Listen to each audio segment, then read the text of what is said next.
Coming up, the real magic behind gigantic disappearing acts, levitation, the classics, and more. Join us as we have a look at some of the most famous magic tricks revealed.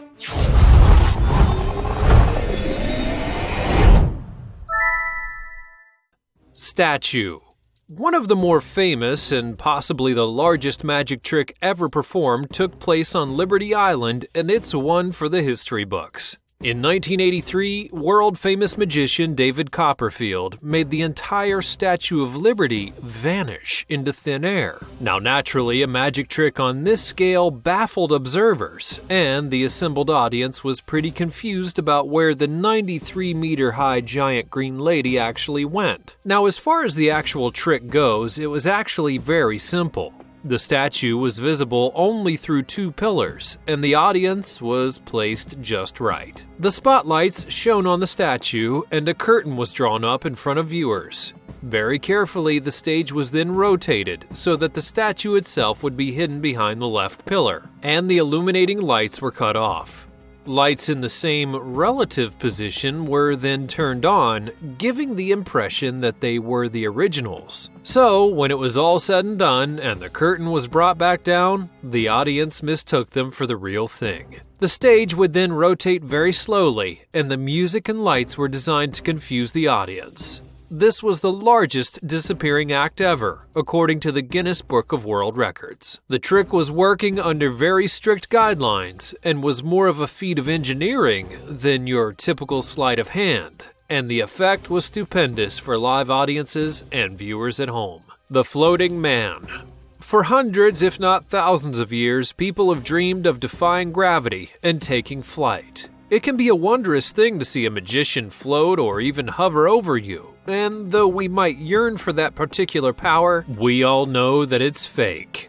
Now, there are many ways that magicians are going to make this trick seem real, but we're going to focus for a moment on the serene yogi who sits floating above the crowd. You may have seen this illusion on a busy street or even on television, but we bet you didn't see it actually get set up.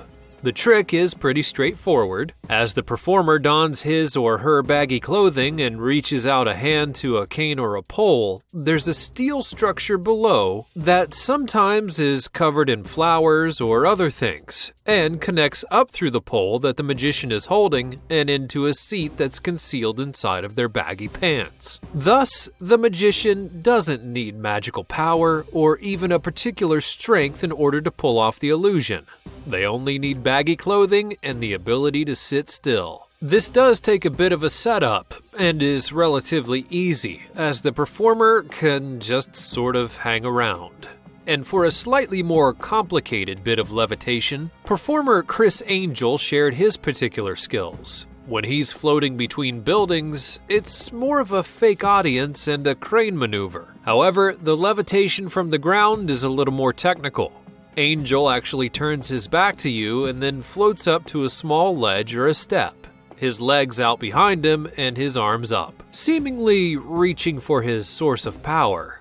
Well, maybe not. The trick does involve a fake leg and a ripped pair of pants, and when he turns away, he opens the pants and removes his actual leg, though from behind it would appear as if he's still standing straight up.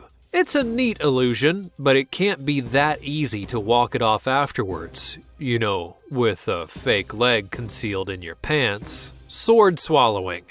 Trained magicians are not the only ones who can pull off tricks. For some, the best freaky entertainment, sometimes you just have to go where it all begins. The carnival. And what would a carnival be without some carnies doing feats of strength and magic? One of the most famous and majestic of these tricks is that of sword swallowing. As the name would describe, it's basically a person putting a razor-sharp sword down their throat, all the way to the hilt. This trick has been stunning audiences for well over 100 years, and the fact is that even if you're good at it, sword swallowing is a dangerous procedure. The actual trick is to line up your body in such a way as to make room for the deadly weapon.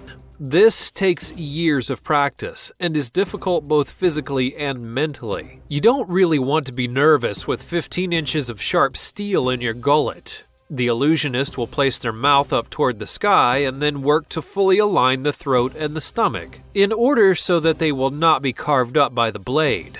Then, carefully, slowly and calmly, they insert the sword. At this point, the years of training have come in to master that pesky gag reflex, which is going to help the performer, well, stay alive. It's important to remember that this stunt, though revealed, is not for amateurs and should not be tried at home. Split man.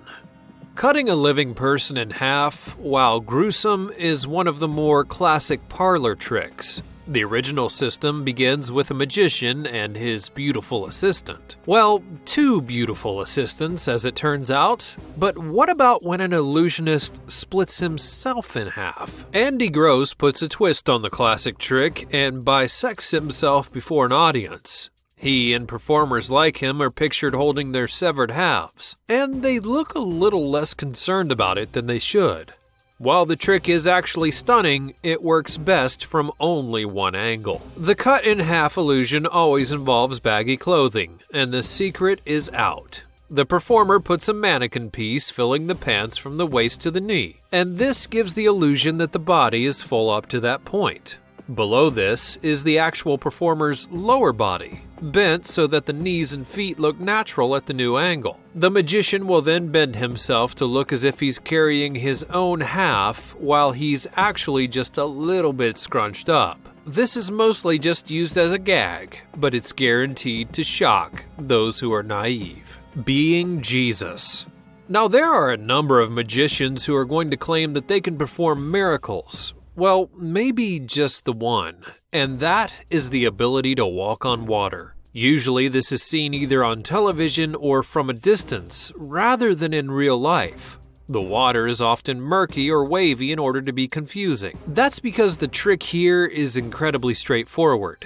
Clear plexiglass pillars have been put in place in the water prior to the attempt. That way, the magician simply has to walk across, stepping on them one at a time. It does take a lot of prep work and the plexiglass has to be clean, but the trick itself is hardly a trick at all. The bullet catch.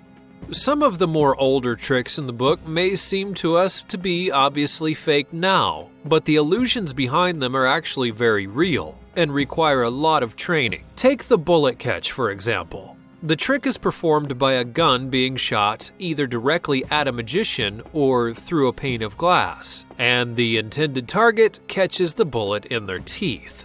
Now, does this even sound remotely possible?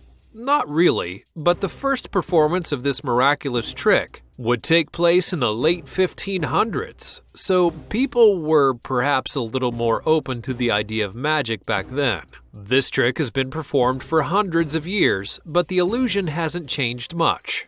At the heart of it, the bullet doesn't actually get shot at the magician. Often the ammunition just falls suddenly and drops out of sight, and the magician or the stagehand pulls a duplicate out of his mouth. In the case where a pane of glass is used, a separate device works to make an imprint on the glass at the exact same time that the bullet is supposedly shot, giving the impression that the gun caused the breakage. The magician then pulls the bullet from his teeth, and the crowd goes wild. Michael Jackson. For some people, dancing, even with a little bit of rhythm, can seem a little magical or out of reach.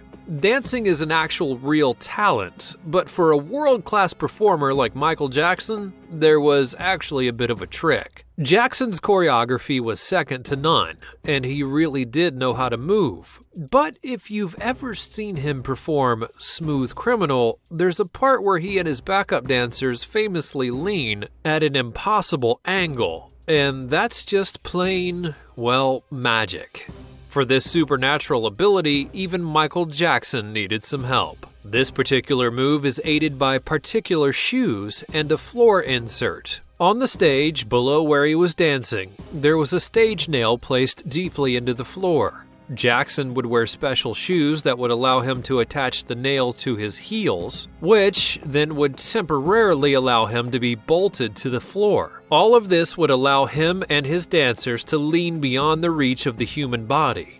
Now, if you were to attach your foot to the floor and lean, you may risk breaking your ankles. But remember, Michael Jackson was a very well-trained dancer and incredibly strong, and this trick took a fair bit of preparation and materials, so you may not want to try it at home. The rabbit. The classics just can't be beat for their ability to stun and wow the crowd. Traditional magicians were able to perform a rather confusing but brilliant trick, that being the pulling a rabbit out of their hat.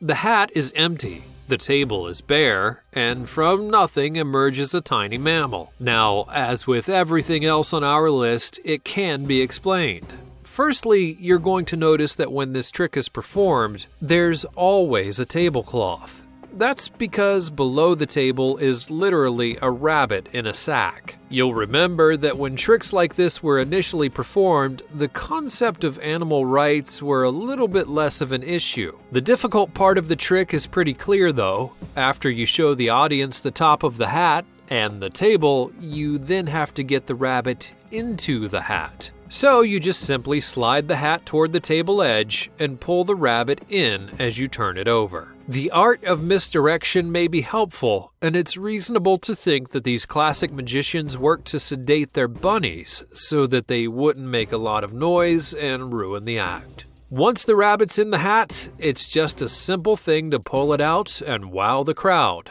Putting the rabbit back, however, is a completely different story. Every time you watch a gambling movie, the thought crosses your mind that you might just have the talent to drop everything and become a professional poker player. More likely than not, you would be incredibly wrong. Contrary to popular belief, becoming a good gambler takes just as much time and practice as any other traditional job.